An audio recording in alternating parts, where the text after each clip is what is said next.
In this video, I'll show you how to change your phone number on Exness. First, sign in to your Exness Personal Area. Exness says registered phone numbers are managed from Settings, then Security Settings, where you can update the number used for verification. Once you're inside, go to Settings and open Security Settings.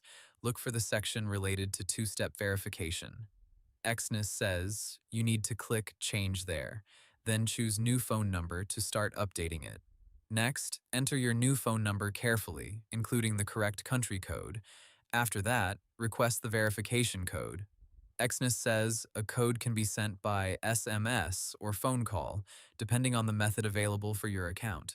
When the code arrives, enter it to confirm the new number.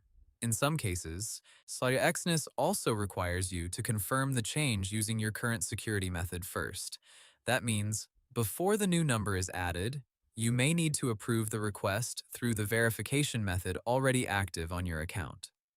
One important thing to remember is that Exness says changing your registered phone number can affect certain payment methods, and some of them may need to be re-verified afterward. So after changing your number, it's a good idea to check your account settings and payment options again.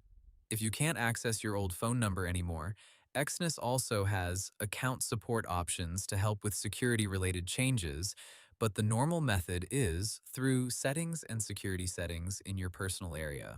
Hope the tutorial was helpful, subscribe to my channel, and see you in the next video.